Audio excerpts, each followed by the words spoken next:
Good morning everyone welcome back to my new video. आशा गर्छु हजुरहरू सन्चै हुनुहुन्छ म पनि सन्चै छु। आज चाहिँ हो मेको 2 तारिक। आज चाहिँ हो भोट पञ्चायत भोट अनि आज चाहिँ हामी भोट दिन जाने हो। भोट पञ्चायत कति दिनुहुन्छ के हुन्छ हजुरले भन्नु होला अनि को भोट दिन जानुभयो कमेन्ट गरेर भन्नु होला। हामी चाहिँ अहिलेसम्म गएको छैन।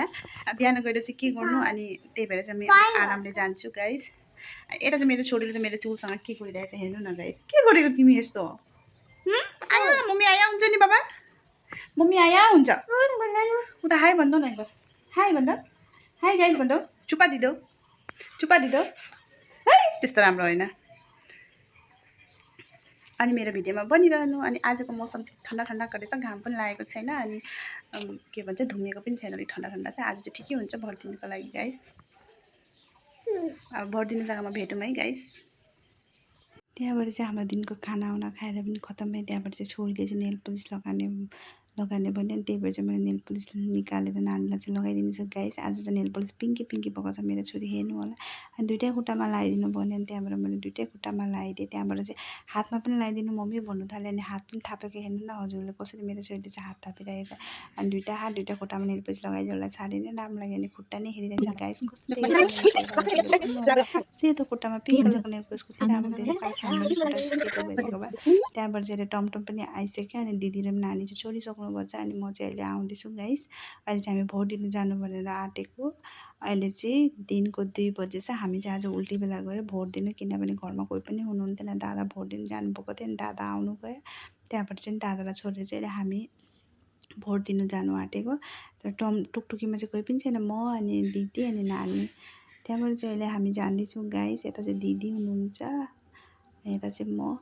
हजुरले हेर्नु होला हामीलाई चाहिँ कस्तो देखेछ कमेन्ट गरेर भन्नु होला। अनि यता मेरो छोरी चाहिँ हेर्नु होला खालि एक्लै बस्छु भन्छ क्या। अनि टमटममा चाहिँ उल्टापट्टि बसेको मलाई राम्रै लागेन अनि मैले चाहिँ छोरीलाई उता छोडिदिएँ अनि म चाहिँ यतापट्टि आएँ। अनि छोरी चाहिँ जहाँ जाँदा पनि एक्लै बस्छु भन्छ, गाडीमा पनि एक्लै बस्छु भन्छ अनि टमटममा पनि फेरि डर लाग्छ होइन गाइस, लडिजान्छ भनेर। अब हामी यसमा ढोकासोका पनि छैन, त्यही भएर चाहिँ अनि म गएँ उसकोतिर। अनि त्यहाँबाट चाहिँ अनि म हेर्नु न कसरी बसिराख्नु भएको छ मेरो छोरी। अनि अहिले चाहिँ हामी भोट दिने ठाउँमा पनि पुगिसक्यो गाइस। भोट दिने ठाउँमा चाहिँ अनि धेरै नै भिड छ। अनि त्यहाँबाट चाहिँ हामी एकछिन रोक्यौँ त्यहाँनिर।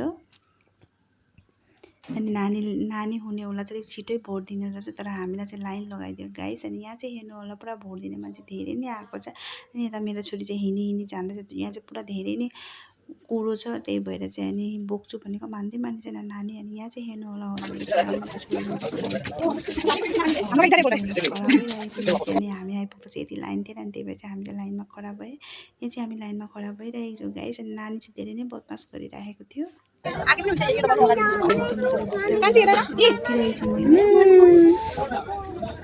लामो लाइन मेरो नम्बरै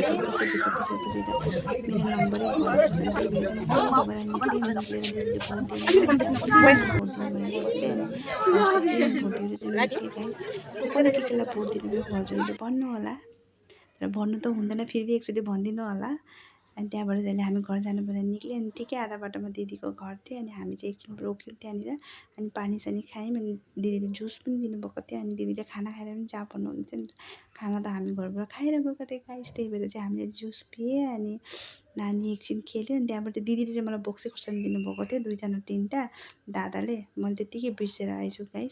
त्यहाँबाट अनि हामी चाहिँ दिदी कतै भनेर भित्र पसेर यहाँ नानी बार्बी हाउसमा बसिरहेको छ। अनि दिदी चाहिँ कहाँ छ के गर्दैछ भनेर गएको, त किचनमा हेर्दा त छक्कै पऱ्यो। नि दादा पो हुनुहुन्छ किचनमा, हेर्नु न भाँडा धोइराख्नु भएको छ मेरो दादाले, बिचारा दादा। अनि बिचारा दादा भाँडा धोइराखेको छ क्या भन्दाखेरि भाउजू उताबाट निक्लिएर आउनुभयो कि पुरा हाँसिराख्नु भएको छ क्या।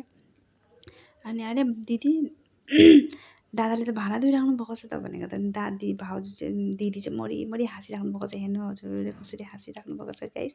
अनि दादा चाहिँ कति राम्रो भाँडा धोइराख्नु भएको छ होइन। बुढाबुढी भयो त के भयो, बुढाले नि काम सघाइदिनुपर्छ होइन गाइस। त्यहाँपछि यता दिदीको छोरी हो एउटा अनि यता चाहिँ अर्को दादाको छोरा हो, पडोसी हो। अनि यहाँ चाहिँ उनीहरू 2जना खेलिरहेको छन्, यता मेरो छोरी पनि खेलिरहेको छ। त्यहाँबाट चाहिँ हामी जुस पिएँ। त्यहाँबाट चाहिँ अहिले हामी घर जानु भनेर निक्लेँ गाइस। मेरो भिडियो मनपर्छ भने लाइक कमेन्ट अनि सब्सक्राइब गर्नु नबिर्सिनु होला। By by.